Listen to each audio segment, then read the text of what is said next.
querido grabar este video para compartir con ustedes algunas inquietudes, porque estamos a puertas de celebrar una Asamblea General Extraordinaria de Corabastos para definir específicamente el tema de la apropiación de unas utilidades, las cuales llevamos discutiendo ya durante 4 asambleas, 2 asambleas ordinarias y 2 extraordinarias.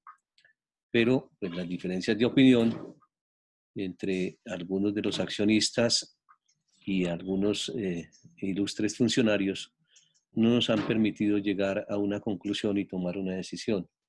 Pero además me motiva a hacerlo también porque el tiempo que tenemos durante las asambleas para hacer explicaciones es muy corto y con la réplica llegaríamos a un tiempo de 6 minutos para hacer unas explicaciones que merecen y ameritan mucho más tiempo por el conocimiento que hay que compartir y por la importancia que los temas tienen.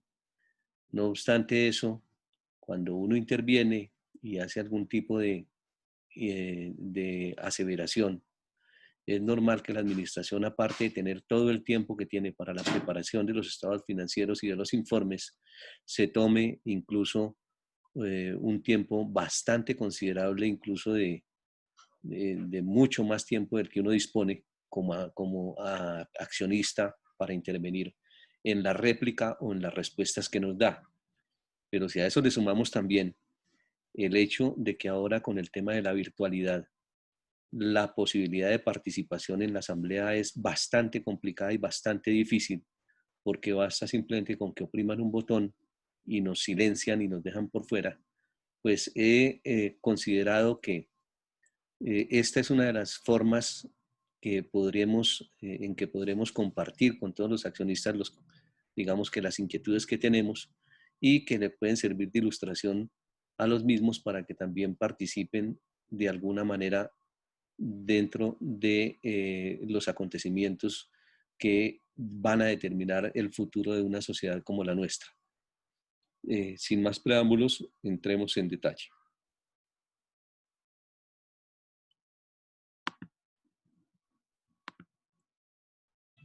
Es conveniente, para darle continuidad a este video, que tengamos en cuenta que hay algún tipo de conceptos sobre el tema de utilidades que tenemos que tener claro.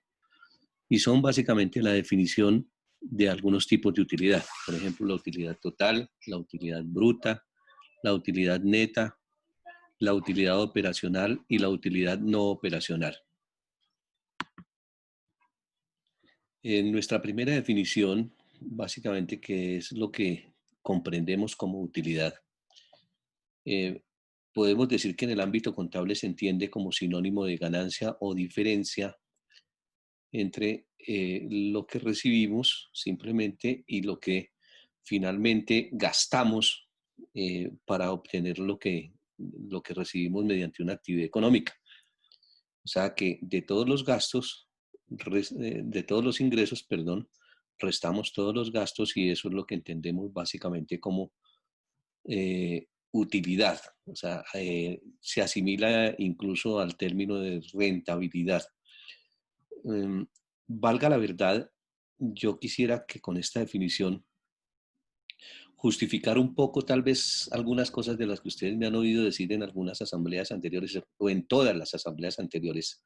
Cuando yo hablo de que es difícil hablar de una utilidad para repartir cuando se han dejado de ejecutar o se han dejado de satisfacer algunas necesidades, inclusive necesidades básicas, porque es, digamos que frecuente que los administradores interpreten que una muy buena gestión simplemente se puede definir por el monto de las utilidades que arrojan durante un periodo. Pero si esas utilidades que arrojan durante un periodo son el producto de no haber ejecutado o no haber realizado, digamos que satisfactoria de algunas necesidades, pues yo diría que difícilmente se puede hablar en esas condiciones de una de una utilidad. Bueno, dentro de los términos que estamos definiendo, entonces tenemos el tema de utilidad bruta, o sea, la definición de la utilidad. ¿Qué es una utilidad bruta? Se entiende contablemente que la utilidad bruta es aquella simplemente donde del ingreso, el ingreso neto, o sea, del ingreso, perdón, del ingreso por ventas, se restan los costos de ventas. O sea, eh, valga decir que las ventas netas menos los costos de ventas nos arrojan una utilidad contable, una utilidad del ejercicio que la determinan en los términos contables como una utilidad bruta. La utilidad neta, a diferencia de la anterior, se entiende que es la utilidad que obtenemos cuando le restamos adicionalmente a los costos de las ventas, le restamos los gastos en general que hemos tenido. Y adicionalmente a esto también le podemos restar las provisiones para el pago de los impuestos, la reserva legal y la reserva, las reservas estatutarias y la reserva legal y las reservas estatutarias. La diferencia, pues entonces, como lo hemos dicho, entre la utilidad bruta y la utilidad neta, básicamente es que a la utilidad bruta le restamos entonces todos los costos y gastos en general que tenemos, y también para llegar a la utilidad neta, entonces le sumamos los ingresos no operacionales y le restamos los gastos no operacionales. Eso nos daría entonces simplemente el resultado del ejercicio o disponible de un ejercicio. Bueno, aquí viene otro concepto que es en realidad el concepto que nos interesa, es el concepto de utilidades líquidas. En el ámbito jurídico dice la expresión de las utilidades líquidas a que se refiere el artículo 452 del Código de Comercio sobre la reserva legal debe entenderse como el resultado luego de efectuar la reserva legal, estatutaria y ocasionales, así como la apropiación para el pago del impuesto de acuerdo con lo previsto en el artículo 451. Sobre el reparto de utilidades precisó la Superintendencia de Sociedades. Dice: de acuerdo con el Diccionario de Términos Contables para Colombia, se entiende por utilidad líquida o renta líquida el monto de la renta bruta, deducidos todos los gastos necesarios para obtenerla, siempre que sean normalmente acostumbrados en la clase de actividad de que se trata, en criterio comercial, y que no esté limitada o prohibida su deducción. Por lo tanto, si la sociedad esté exenta de impuestos, la utilidad líquida será el saldo previo a las apropiaciones de orden legal, estatutario o convencional, indicó la superintendencia. Dice, la entidad citó en su concepto 11-86-440 del 2008, según el cual uno es el valor de la utilidad antes de impuestos y otro después de estos. Esta última conocida como utilidad líquida a disposición del máximo órgano social, que comprende el resultado neto de una operación una vez descontada la apropiación para el pago de impuestos. Veamos igualmente cómo otras instituciones también definen el concepto de la utilidad líquida. Por ejemplo, en este caso, el Instituto Nacional de Contadores Públicos. Dice, la expresión utilidades líquidas debe entenderse como aquellas que, de conformidad con el artículo 451 del Código de Comercio, resultan una vez afectadas las deducciones allí enunciadas. En consecuencia, uno es el valor de la utilidad antes de impuestos y por ende otro el de la utilidad después de impuestos. Y esta última es conocida como utilidad líquida a disposición del máximo órgano social, que comprende el resultado neto de una operación una vez descontada la apropiación para el pago de los impuestos. Cuando dice aquí que las deducciones allí enunciadas, o sea, allí habla básicamente, como lo veremos más adelante, de la reserva legal, las reservas estatutarias y las reservas ocasionales. Otros conceptos de utilidades que podemos definir son la utilidad operacional. O sea, simplemente es el ingreso operacional menos los gastos operacionales. O sea, esto quiere decir que simplemente son los gastos que dentro del curso normal de la actividad que desarrolla la empresa se obtienen como utilidad. Y la utilidad no operacional es aquella utilidad que, la diferencia entre los ingresos no operacionales y los gastos no operacionales, o sea, quiere decir que no son dentro del fuero ordinario de la empresa, sino que de manera extraordinaria se consiguen. Ahora, la diferencia entre estas dos operaciones, utilidades, la operacional y la no operacional, nos dan unos excedentes del ejercicio, de los cuales simplemente restamos la reserva legal y la reserva estatutaria, así como las reservas ocasionales, y simplemente nos arroja una utilidad líquida para distribuir, previa hecha también la reserva para la provisión de impuestos. Son las deducciones que se hacen para obtener la utilidad líquida.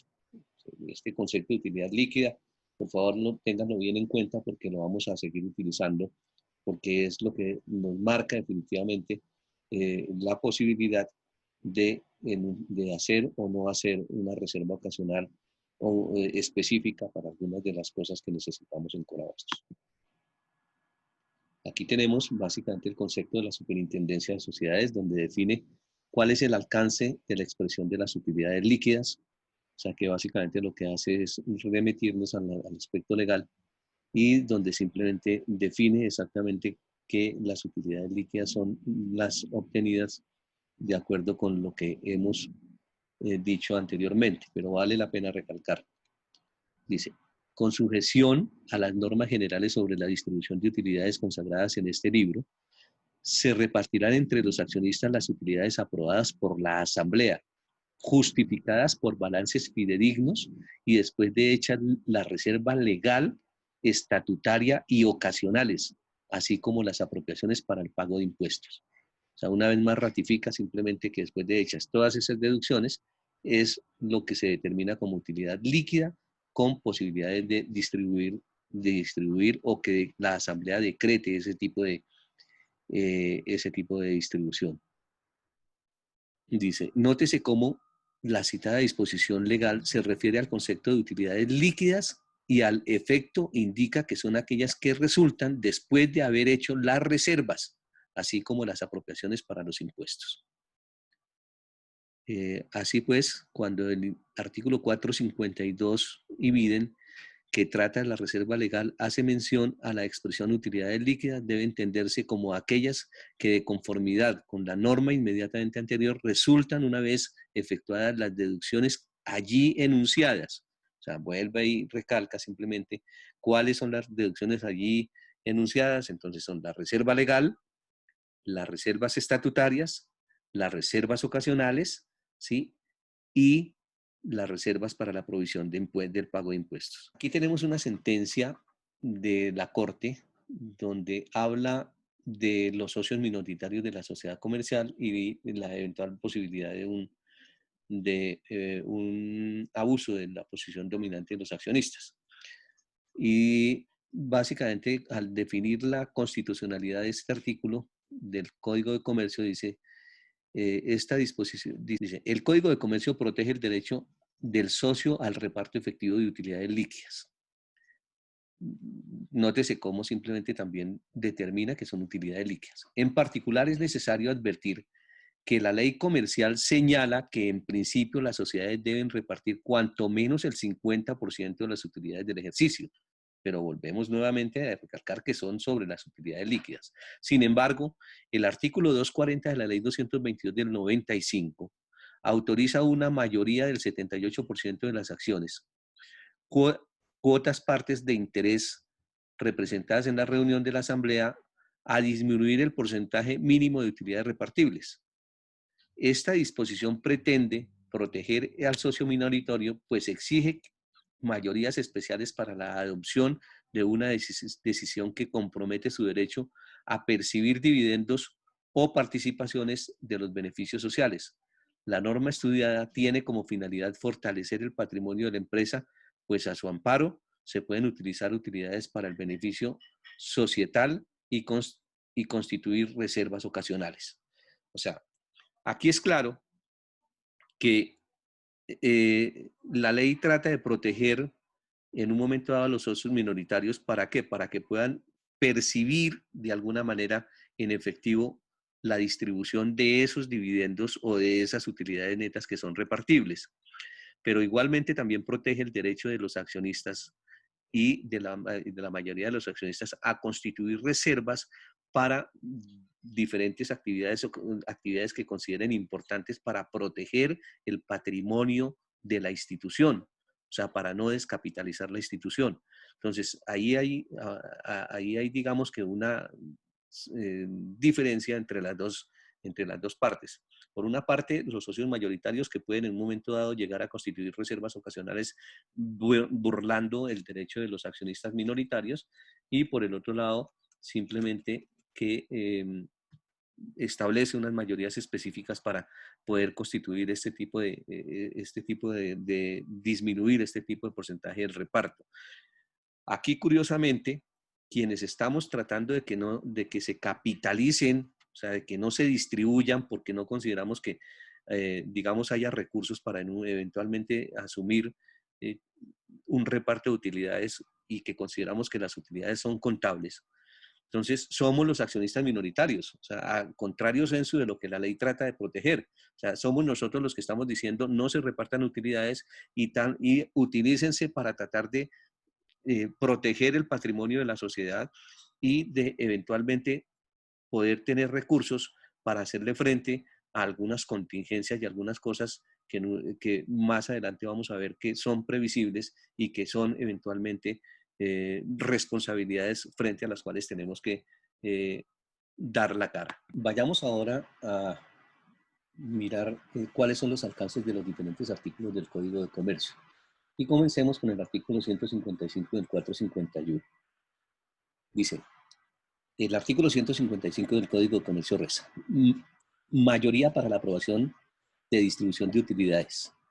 Salvo que en los estatutos se fijare una mayoría decisoria superior, la distribución de utilidades la aprobará la Asamblea o Junta de Socios con un voto favorable de un número plural de socios que representen cuanto menos el 78% de las acciones, cuotas o partes de interés representadas en la reunión. Dice, cuando no se obtenga la mayoría prevista en el inciso anterior, deberá distribuirse por lo menos el 50% de las utilidades líquidas. Líquidas.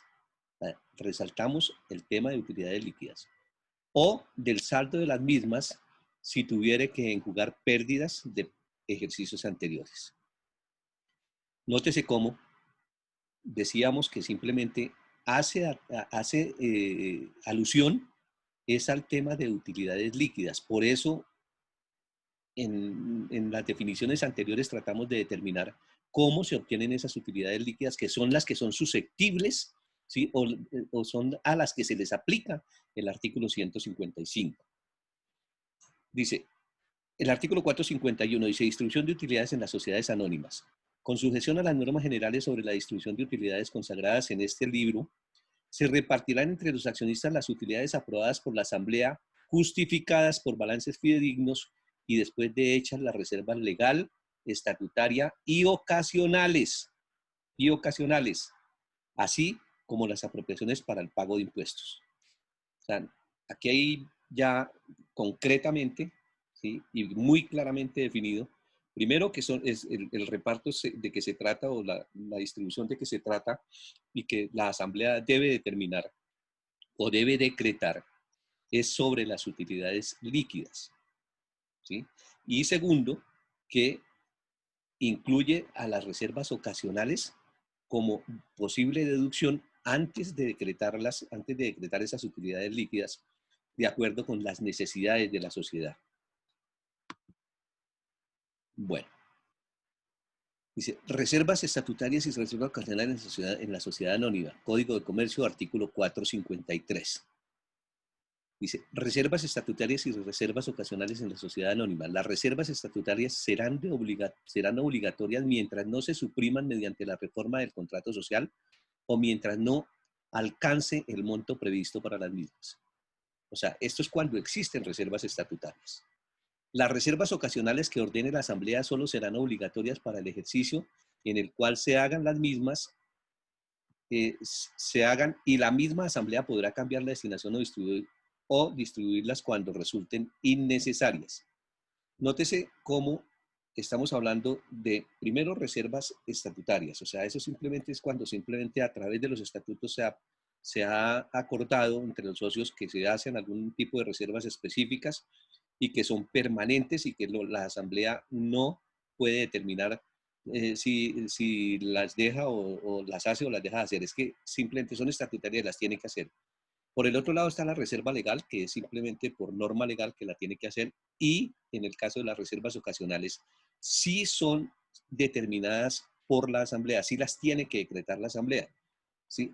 Ahora bien, estas reservas ocasionales, en el momento en que no lleguen a ser necesarias o no se tengan que utilizar, la Asamblea les puede cambiar la destinación, ¿sí? O puede simplemente determinar que se lleven al monto de utilidades por repartir para que se repartan. Aquí es claro que hay que decirlo, y es que una vez la Asamblea ha determinado o ha decretado un reparto de utilidades, esta no se puede echar para atrás. O sea, es irreversible una vez que la Asamblea ya lo ha decretado. Por eso es el cuidado que hay que tener en dos cosas. Una, en que si se van a tratar si se van a tratar de mantener esas utilidades en reserva, tienen que ser primero con un monto, para algo específico, ¿sí? Y segundo, que si se ordena la distribución de esas utilidades es irreversible y se tiene que cumplir, ¿sí? Y el peligro está en que simplemente hay, como más adelante también lo veremos, responsabilidades las cuales son previsibles y ese tipo de utilidades contables nos sirven para poder apalancarnos financieramente en el cumplimiento de esas responsabilidades. El artículo 454 dice, el incremento en el porcentaje de distribución de utilidades en la sociedad anónima. Si la suma de reserva legal estatutaria y ocasionales excediere del 100% del capital suscrito, el porcentaje obligatorio de utilidades líquidas, ¿sí? Y recalco, utilidades líquidas que deberá repartir la sociedad conforme al artículo 155, se elevará al 70%. Vuelvo y recalco, nótese que se trata de utilidades líquidas. O sea, esto es las que quedan incluso después de haber hecho las reservas ocasionales, que es lo que lo que nos tiene a nosotros en este momento en este problema. El artículo 455 ya habla simplemente del pago de dividendos de la sociedad anónima. O sea, esto ya es cuando simplemente ya se han decretado el reparto de utilidades líquidas, o sea, que son distribuibles, de que se pueden pagar simplemente de dos maneras, o sea, se pueden pagar en dinero en efectivo o se pueden pagar los dividendos también en acciones. Pero leámoslo. Dice, hechas las reservas a que se refieren los artículos anteriores, se distribuirá el remanente entre los accionistas. El pago de dividendos se hará en dinero en efectivo, en las épocas que acuerde la Asamblea General al decretarlo y a quien tenga la calidad de accionista al tiempo de hacerse exigible el pago. No obstante, podrá pagarse el dividendo en forma de acciones liberadas de la misma sociedad. Así lo dispone la Asamblea con el voto del 80% de las acciones representadas. A falta de esta mayoría, solo podrá entregarse tales acciones a título de dividendo a los accionistas que así lo acepten. Pero veamos el parágrafo. En todo caso, cuando se configure una situación de control en los términos previstos en la ley, solo podrá pagarse el dividendo en acciones o cuotas liberadas de la misma sociedad a los socios que así lo acepten. ¿Sí? Este parágrafo es muy importante porque habla de que cuando se configura una situación de control, recuerden que nosotros estamos bajo control de la Superintendencia de Sociedades. Entonces, aquí no se podrán entregar los dividendos totalmente en acciones, sino solamente a aquellos que lo acepten y los que no acepten esas acciones simplemente tendrá que entregársele el dividendo en dinero en efectivo. Bueno, ahora miremos cómo está contemplado el tema de reservas ocasionales en el Plan Único de Cuentas. O sea, de acuerdo con digamos que con la forma de llevar la contabilidad anterior que era por el Plan Único de Cuentas, en el numeral 3315 estaba previsto el tema de las reservas ocasionales. O sea, se define básicamente que el numeral, el primer dígito, o sea, el 3 es que es con relación al patrimonio, el grupo, o sea, esa era la clase, el grupo que eran las reservas y la cuenta 3315 reservas ocasionales. Y tenía unas subcuentas que son las que permitían de alguna manera identificar para qué se hacían ese tipo de reservas ocasionales. Entonces, tenemos que eran para beneficencia y civismo, para futuras capitalizaciones, para futuros ensanches, para adquisición o reposición de propiedad, planta y equipo, para investigación y desarrollo, para fomento económico, ¿sí? Para capital de trabajo, para estabilización de rendimientos y a disposición del máximo órgano social. Y otras. O sea, fíjese que hay cualquier cantidad de posibilidades de constituir reservas de acuerdo con las necesidades que tenga la sociedad, ¿sí? Que van desde obras de beneficencia, ¿sí? Como a cualquier otra que considere que la asamblea puede en un momento dado llegar a determinar que es importante para proteger el patrimonio de la institución. La descripción simplemente dice: se registran los valores apropiados de las utilidades líquidas, ordenadas por el máximo órgano social conforme a las disposiciones legales para fines específicos y justificados.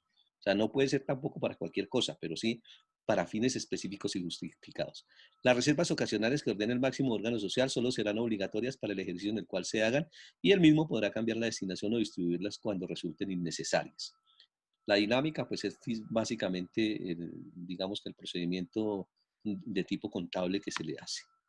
Ahora bien, en el módulo 21 de las NIF, ¿sí? Habla nuevamente, o mejor, que es la nueva forma de presentar estados financieros.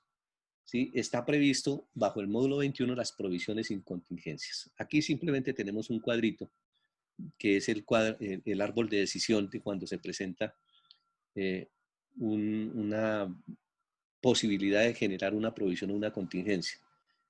Y lo definen de la siguiente manera. Existe una obligación presente o consecuencia de un suceso que obliga. Dice, si no existe, entonces haga esto. Si sí existe, entonces dice, existe una salida de recursos probable. O sea, nos dice, si existe una salida de recursos probable, entonces siga el siguiente paso y dice, puede hacerse una estimación fiable de la contingencia o la provisión que se nos pueda presentar, perdón, digamos la obligación que se nos pueda presentar. Dice, si no, raro, dice, revélelo, dice, revelar en las notas sobre el pasivo contingente. Y si dice sí, dice, dotar la provisión. O sea, nótese que simplemente hay un cuadro completo de la forma como tomar las decisiones para revelar o para hacer básicamente la provisión de la posible contingencia que podamos llegar a tener. Este módulo es bastante extenso, o sea, muy largo y hay cualquier cantidad de posibilidades para tratar o para hacer provisiones y para hacer contingencias en la sociedad, para prever situaciones futuras que se le puedan presentar y cómo responder a ellas. Inclusive si nos damos cuenta aquí en el cuadro, aquellas que no podemos en un momento dado determinar, las tenemos que hacer como revelaciones. O sea, tenemos que presentarlas dentro del estado financiero como una revelación. Finalmente, para terminar esta parte del video, veamos el alcance del artículo 151. Dice, artículo 151 del Código de Comercio, distribución de utilidades. Procedimiento adicional. No podrá distribuirse suma alguna por concepto de utilidades si éstas no se hallan justificadas por balances reales y fidedignos. Las sumas distribuidas en contravención a este artículo no podrán repetirse contra los asociados de buena fe, pero no serán repartibles las utilidades de los ejercicios siguientes mientras no se absorba o reponga lo distribuido en dicha forma. Tampoco podrán distribuirse utilidades mientras no se hayan enjugado las pérdidas de ejercicios anteriores que afecten el capital. Parágrafo. Para todos los efectos legales se entenderá que las pérdidas afectan al capital cuando a consecuencia de las mismas se reduzca el patrimonio neto por debajo del monto de dicho capital. este artículo, pues, digamos que lo dejo a interpretación de las personas que escuchan y que ven este video, simplemente para que terminen más adelante con una segunda parte que voy a hacer de este tema, si eventualmente consideran o no consideran fidedignos y reales las utilidades que están proponiendo repartir. Mil gracias y nos vemos en el próximo video. Gracias.